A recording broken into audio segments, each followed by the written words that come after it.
നരൂട്ടോ, എന്താ ഇത്? നീ ആരാ? എവിടുന്ന് അങ്ങോട്ട് വന്നേ? അല്ല, നിനക്ക് എങ്ങനെ എന്റെ പേര് അറിഞ്ഞത്? അത് ശരി, നിനക്കിപ്പോഴും മനസ്സിലായിട്ടില്ല. എന്നാലും നീ ഒന്ന് ഊഹിച്ചു നോക്ക് ഞാൻ ആരാണെന്ന്. നരൂട്ടോ, എന്താ നിനക്ക് പിടികിട്ടിയോ? മനസ്സിലായി, നീ നൈറ്റേഴ്സിന്റെ യഥാർത്ഥ രൂപമല്ലേ?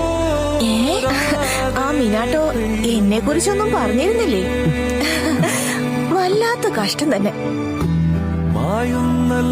എന്നാ ശരി, ഞാൻ തന്നെ പറയാം. ഞാൻ നിന്റെ